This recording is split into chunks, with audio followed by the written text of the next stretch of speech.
ESPN 94.1 FM and AM 930 present The Drive. Brought to you by Huntington Federal Savings Bank. Local then, local now. Member FDIC.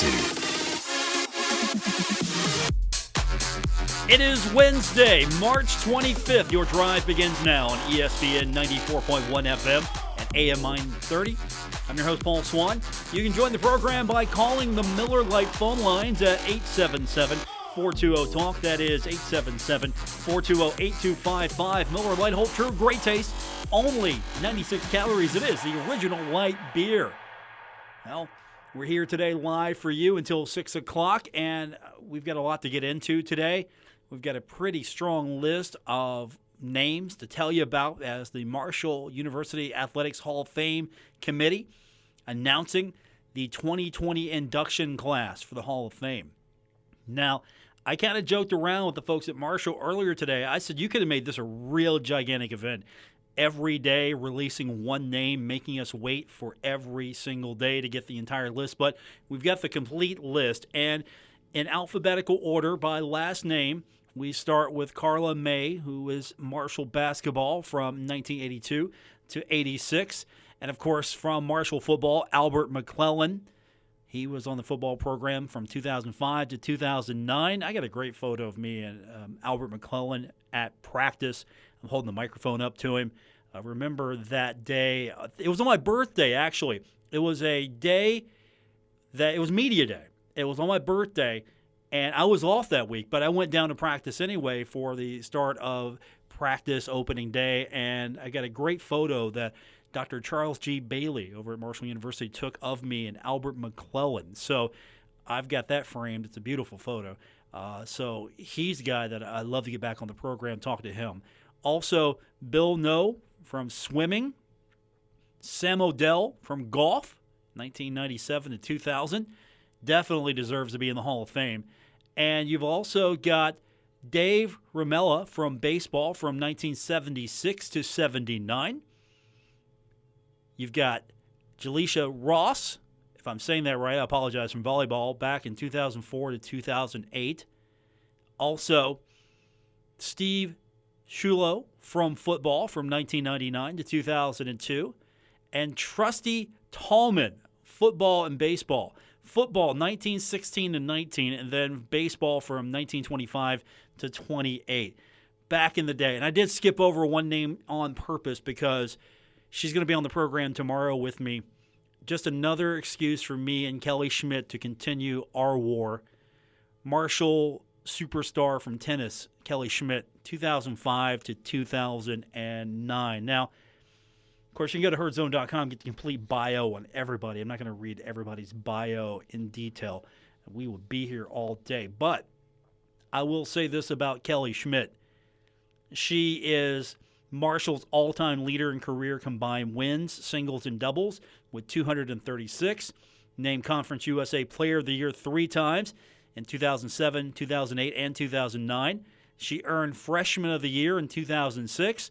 She is a 4-time all-conference performer in singles, and she's won doubles championships as well. She won twice the Dr. Dorothy Hicks Award as Marshall's Female Student Athlete of the Year. She's also Marshall's all-time leader in singles wins at 127. Singles season victories, 35 in 2007. Singles winning percentage, 77.9%. And she's second in career double wins with 109. And Kelly was so fun to cover because she just had that personality. When she was a coach later on at Marshall as well, even though she does not like the Baltimore Ravens, she did the Ray Lewis dance. That's just type of hype person she was. And she had a great career at Marshall University, so I've kept up with her over the years as we definitely had our wars, mostly over Pittsburgh and Cincinnati sports, so that's going to come back tomorrow. We're going to probably spend 10 minutes there just alone, just telling each other how terrible their teams are. Of course, she's a Steelers fan. I'm a Bengals fan. The hilarity will continue. We haven't done this in a while, so I'm excited. I'm excited to have her on the program. We're going to try to get some of these folks on as well. But I wanted to highlight her only because she's coming on the program with me tomorrow. But that's a great list. Mike Hamrick, in the release earlier today, was quoted as saying this class represents some of the finest student athletes in school history. The contributions of these fine men and women are truly appreciated by everyone in the Marshall Athletics family. And so you can read everybody's bio, but we're going to try to get everybody on, as many as we can, over the next few weeks and months, because the ceremony is coming up. Hopefully, we're going to be talking about the ceremony in a few months once we get past everything with the COVID-19 pandemic and we get out of our homes when it's safe and when it's proper.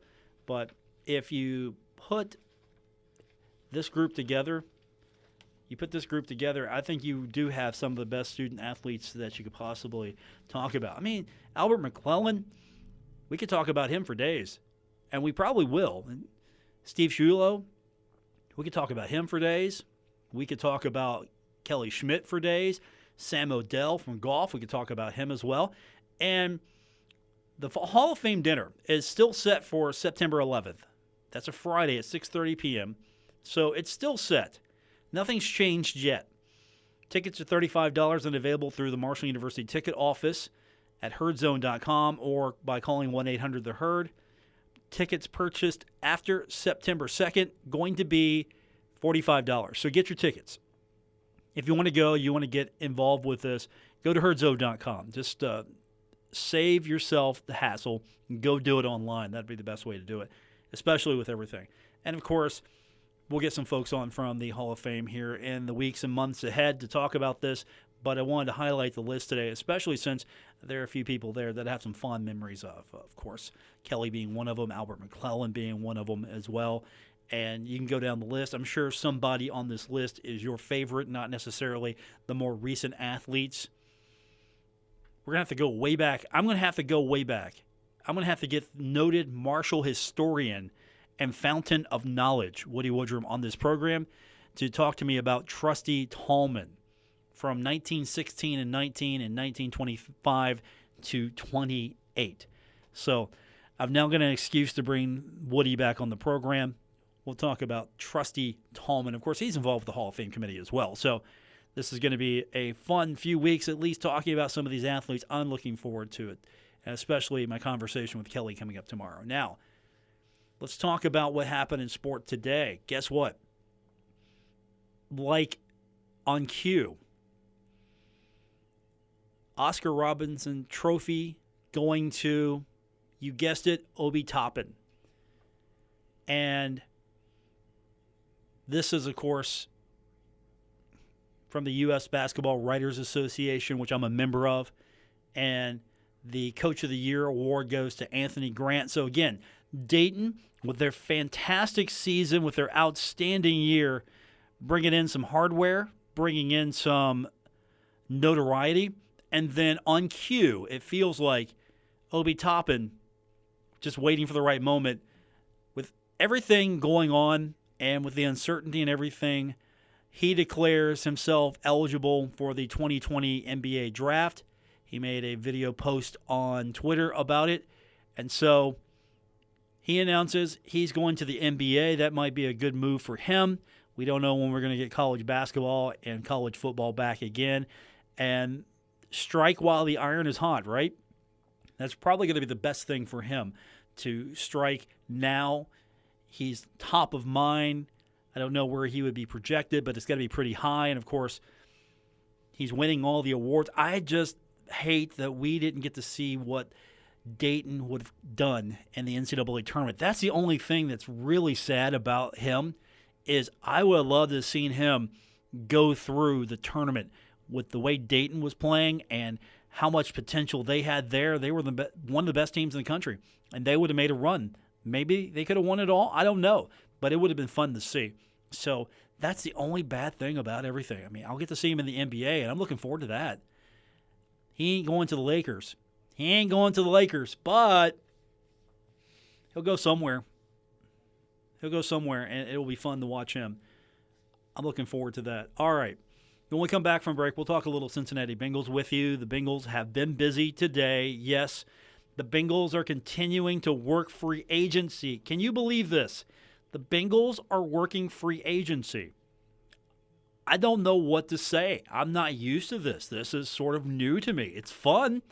This NFL free agency thing, I didn't know this could be so fun. So the Bengals are doing more work today. We'll talk to you about that. We'll go over what happened on this day in sport, March 25th. And I've got some more hockey-related stuff with today's date in sport, so we'll talk about that. Also, we're going to look a little more in-depth, just for a moment, take a serious look at what everything is, what's happening. I guess the best way to describe it is you got finances that are going to be a real concern. And there's a great report on AL.com about Group of 5 revenue losses and expenses due to the coronavirus. It could run close to $1 million for each school. That's a possibility there.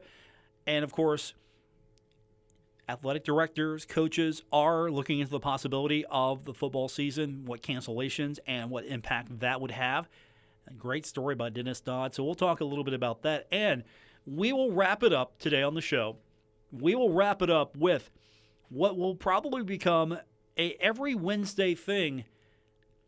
We're going to find out what's on the only live sporting event that's worth watching. That's right.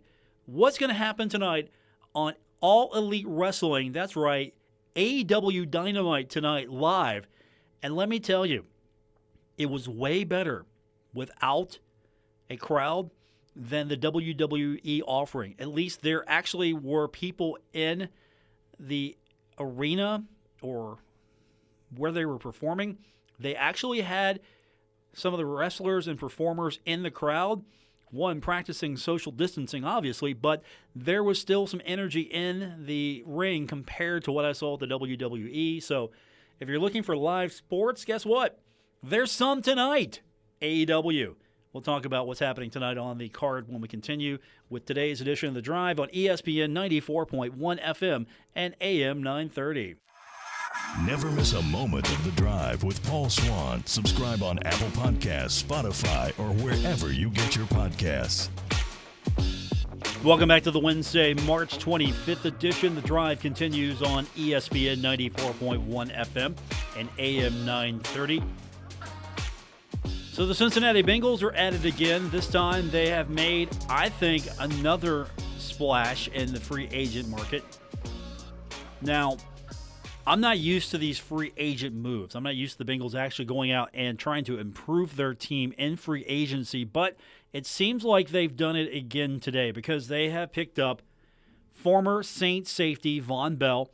He has agreed to a 3-year deal with the Bengals, and I think that's going to be an improvement for the Cincinnati Bengals because he's going to upgrade that safety position in Cincinnati.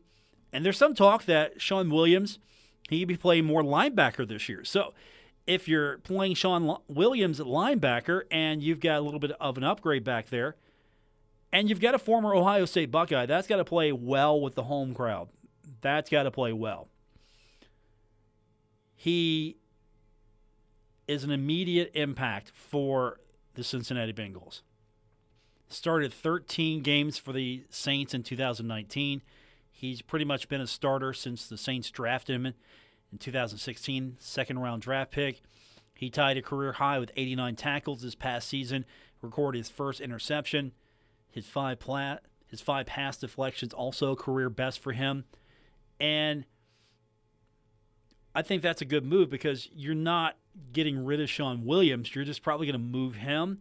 You're going to put him somewhere else. Plus, keep this in mind. Sean Williams, this is the final year of his contract. Maybe the culture is changing a little bit at Cincinnati. Maybe you're taking guys who can bring value, and if guys become too expensive or there's not a return on your investment, what do?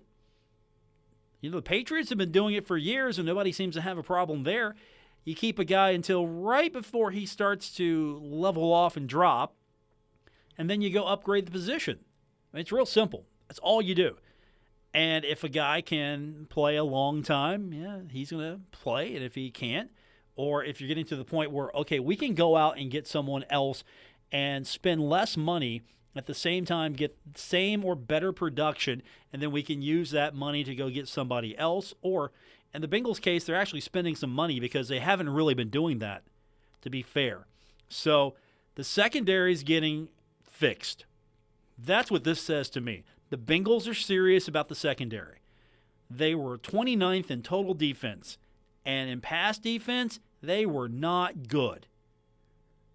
And let me tell you, as a lifelong Bengals fan, I have seen some bad Cincinnati Bengals teams, and I have seen some bad performances, and at times I question my own sanity why I'm watching this. This wasn't good football. There were guys out there that just did not play. There were guys out there that it bottomed out, and it's going to have to bottom out. To be honest, it's going to have to bottom out so you can tear it apart and rebuild it. That's the key here. You're tearing this thing down, and then you're going to rebuild it.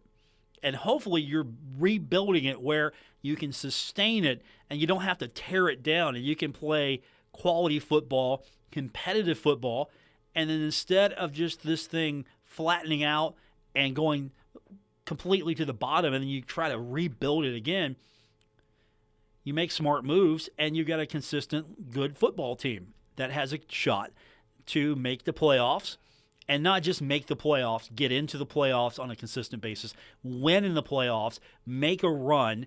And if you see the Cincinnati Bengals doing that, then things are going to be a lot better. If they're not, and they're just placating the fans and making a couple of splashy maneuvers and they go back to business as usual, it's not going to be good. So the Bengals right now have got my attention, especially picking up Von Bell, because, again, good free agent move. And I think you've got a situation where you need some depth and you need to shore up that defense. You're going to probably get some players in the offensive side of the ball to really help.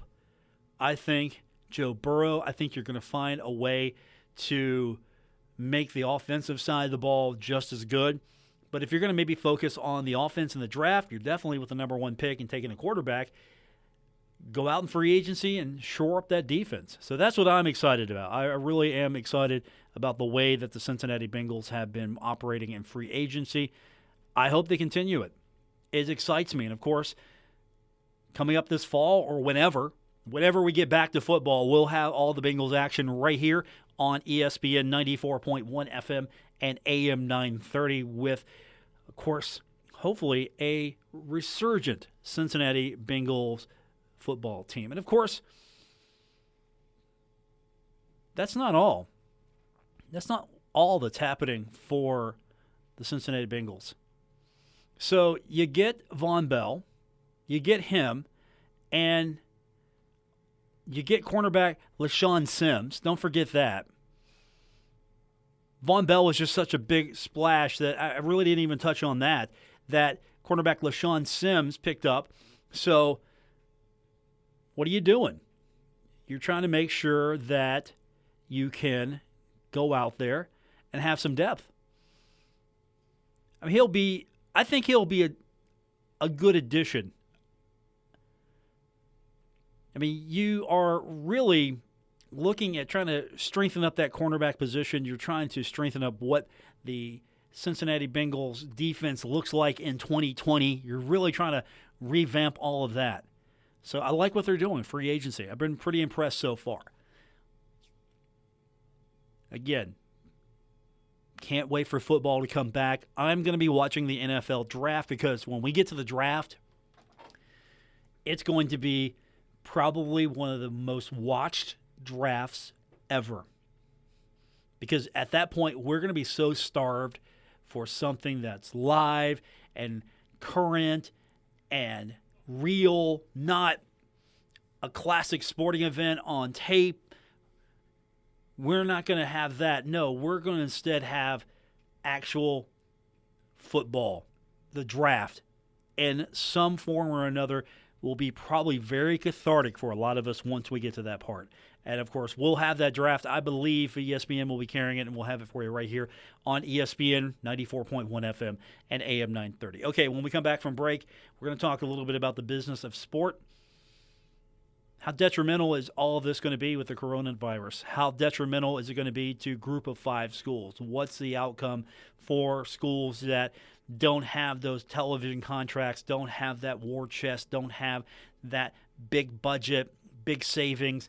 They don't have a lot of money to work with and begin with. What's it going to look like? We're going to talk a little bit about that and speculate when we continue on today's edition of The Drive on ESPN 94.1 FM and AM 930. We're taking Paul Swann everywhere. Download or subscribe to The Drive with Paul Swann on Apple Podcasts, Spotify, or wherever you get your podcasts. So, Group of 5 revenue. We haven't really talked about that with the coronavirus outbreak. We've talked about television packages. We've talked about cancellation of the tournament. We really haven't dug down into the minutia. And I've got a couple of stories that really do that to talk to you about. And we go with Group of 5 revenue loss.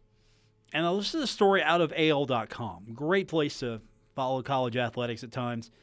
And here are some of the issues that are being dealt with because NCAA shuts down everything. No tournament. We don't have fall sports to look forward to and worry about just yet, but we've got winter sports that couldn't conclude, and we've got spring sports that pretty much their season's over. And with NCAA athletics shut down due to the coronavirus, here are some of the issues. You've got eligibility for spring sport athletes, and of course, you really lose out. There's a cost of missing out on the NCAA men's basketball tournament. So AL, of course, staying close to home, and I guess this could apply to Conference USA as well, but Sun Belt schools are out anywhere from $200,000 to $300,000 each after the tournament was canceled. So Marshall, Conference USA, out some money as well. Now, the cost of giving an additional year of eligibility to spring athletes is going to be about either $400,000, $500,000. Your school may vary. Marshall's cost could be different. So they're looking at $250,000 of revenue distribution losses. They could see higher numbers. And you're also extending eligibility because you're going to have to maybe eat the cost on that. That's going to be the challenge here. And so the NCAA is going to have pretty much a big situation here because it costs money. You can't just say, hey, here you go. You get your year back, and it's going to cost money no matter how it happens. And some student athletes might be able to take advantage of that. Some student athletes might not be able to take advantage of that. Some student athletes might move on. Obi Toppin, he's moving on. He's done. He's going to the NBA. It's going to be a success story for him. What about that kid that can't, or that kid that wants to do it but he can't afford to? Because this isn't necessarily going to be a free ride. You got to re-enroll in school, and you've got to go through other processes. Not everybody's on full scholarship. Not everybody's on a full ride. So there's going to be some issues there, and this does cost money, and it's going to be difficult. It's not going to be a happy story for everybody. Hopefully it will be for the kids and the student athletes that want to come back. Now, the big story isn't now. It's going to be later because we don't know how long this is going to last. And despite what the president might think, citing Easter as a great time for us to get out of the house and we're going to be all done with this, a lot of doctors and health officials are saying, look, that's not realistic. And so we don't know how long this is going to be. Could there be a cancellation of the college football season? Because we've got August 29th pretty much as kickoff. Circle that date. That's pretty much launching day for everybody. Now, 72% of America's, 72%, that's a big number. 72% of Americans believing containment of the virus is going to take a few months or longer. 57% say the battle with the coronavirus is going badly. And this is, of course, according to a CBS News poll. And there could be loss at the college football level. And what happens is that's your big revenue generator. For most of these schools, and for definitely the Power 5, and even for Group of 5 schools, football is your revenue generator. So if you see the cancellation or even a reduction of games in the 2020 college football season, it's going to be worse than March Madness from a revenue standpoint. I mean, basketball is huge. The tournament's huge, but we're talking substantial revenue losses. We're talking substantial job reduction. Let's be honest. We love basketball, but football is the straw that stirs the drink. And without that revenue possibility there's going to have to be reductions possibly. There's going to have to be furloughs, layoffs. There's going to have to be a cutback on what you can do, projects. The list goes on and on and on. So there is that possibility that if we go further into the months and weeks, we could be pushing football back. That's going to be a big hit in the pocketbook. Dennis Dodd over CBS Sports done a great job on that story. Check it out over there. But you got to start planning for it now. You can't just sit back and wait and go, okay, we're going to ride this out. You can't do that. You're going to have to figure out, what does this mean? What do you have to do? What are the contingency plans? If you've got to reschedule, all of a sudden, do you lose games? Do you have to jettison some games until further down the road? Would you get to the point where you're going to have a shortened season and it's just going to be conference games only? Because that's the only thing that truly you can control. Because look, schools are going to have to adjust to a new schedule.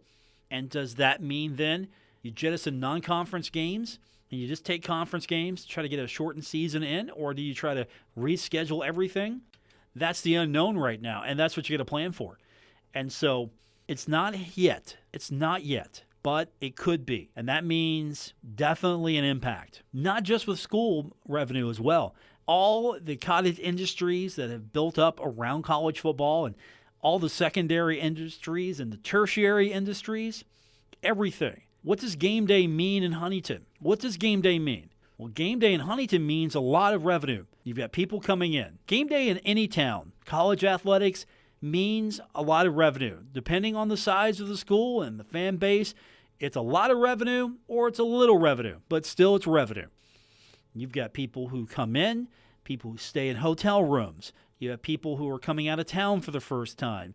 Again, hotel rooms, services, food, tourism. Somebody who comes into Huntington on a road game, they've never been to Huntington, they come in maybe the night before, come in a couple of days, take in what Huntington has to offer. They're spending money in the restaurants. Maybe they're going to do a little shopping. Maybe they're going to take in the area. It's a possibility. All of these things. And of course, the businesses that are around Jones C. Edwards Stadium. You don't think that they don't love game day? They love game day.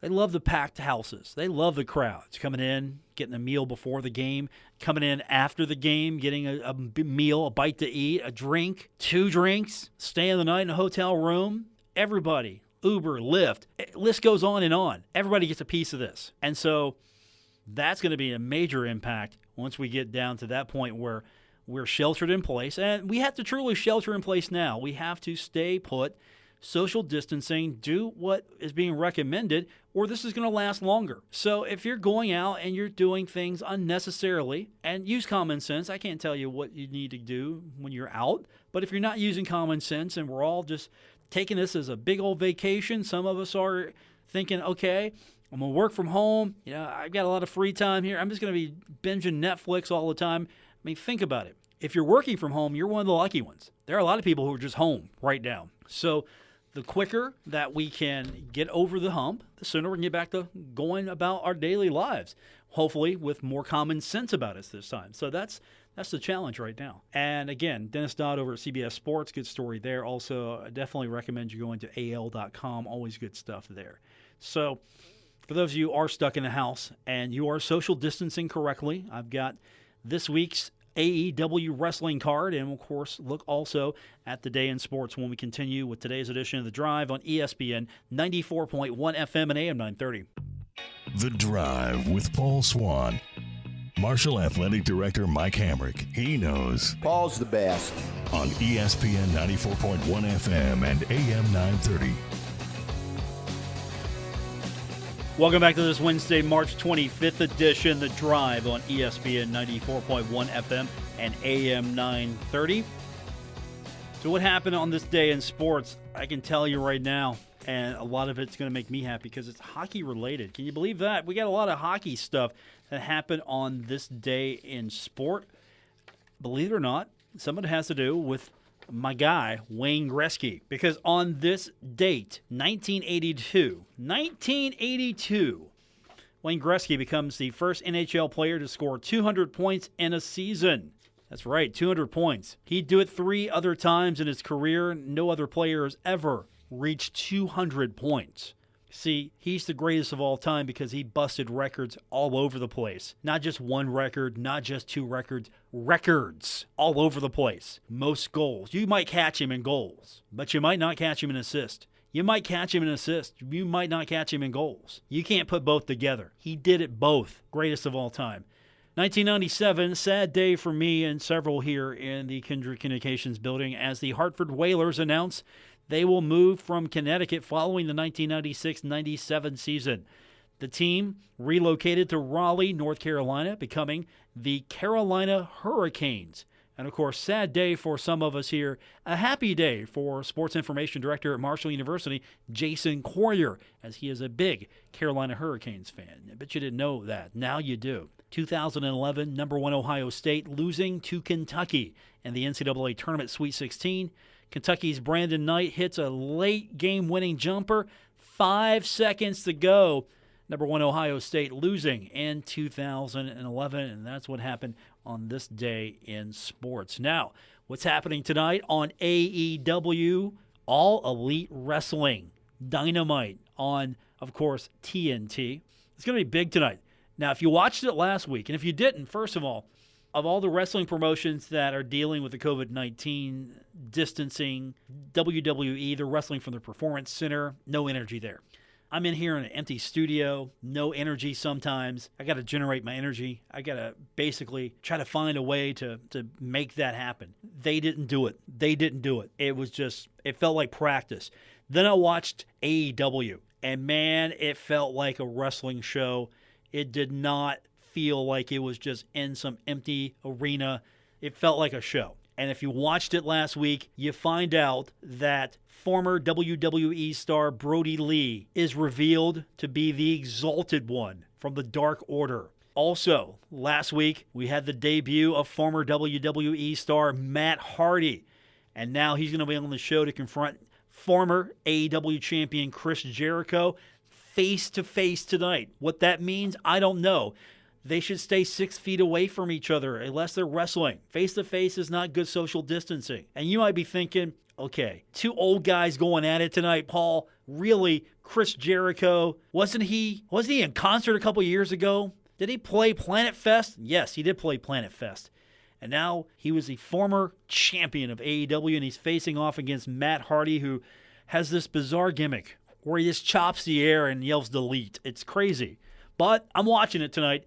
They're going to be at Daly's Palace in Jacksonville, Florida. It's going to be a closed set, no fans. However, they did have wrestlers. They had crew there. They had some people. It actually did add a lot of energy to it last week. And so here's what's announced for the show tonight. As I mentioned, you got Brody Lee's in-ring debut. That's right, the Dark Order, the Exalted One.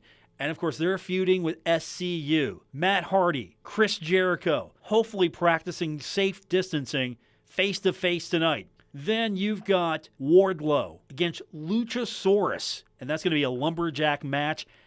How's that work? You're trying to practice good social distancing. You're going to have a lumberjack match? Okay, we'll see.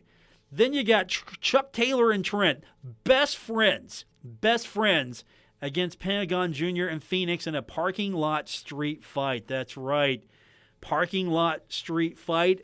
Look for some outside interference, hopefully from Orange Cassidy.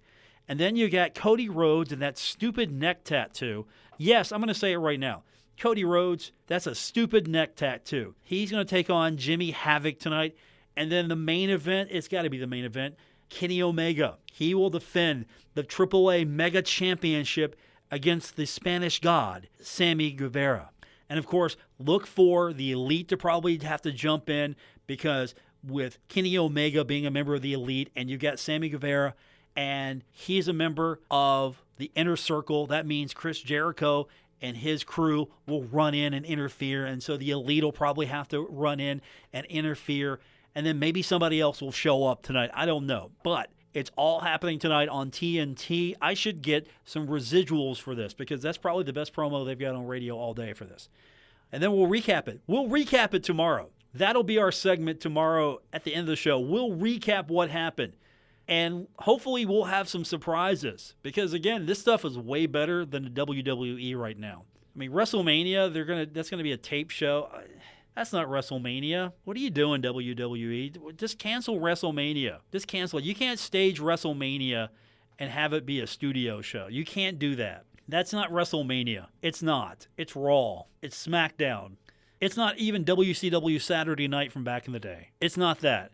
It's not Tony Schiavone over in the Superstation standing in the corner in front of like 200, 300 people who come in on a Saturday afternoon on the streets of Atlanta to watch Ric Flair and Tully Blanchard. Now, that's what that is. That's what WWE is doing. Instead, save that. That could be our big thing. We could have some sort of event, WrestleMania. When we get back to life, we could have WrestleMania be that thing we all look forward to. But instead, I'm not even interested. I don't even think I'll watch that for free. But I do have some AEW tonight to keep an eye on, of course. We got the NFL draft. That's going to be our thing. That's going to be our sign that we're going to be pent up way too long because we're all going to watch that. All right. That's going to do it for this edition. Coming up tomorrow on the program, I'm going to actually have one of the soon-to-be inducted into the Hall of Fame Marshall University members, Kelly Schmidt, my archenemy, my nemesis. We're going to talk about her career at Marshall University. Also, we're probably just going to run our mouths at each other about how great our teams are or how great the other team isn't. It'll be fun. I'm looking forward to it. I haven't done that in a while with her. You know, every time the Bengals would play the Steelers and the Bengals would lose, she would text me. Yeah, I hadn't forgot about that. We'll talk about that tomorrow. That's going to do it for this edition of The Drive here. Wash your damn hands, everybody. Good night. WRBC Huntington, W227BS Huntington, your flagship home of the Marshall Thundering Herd and The Drive with Paul Swann, ESPN 94.1 FM and AM 930.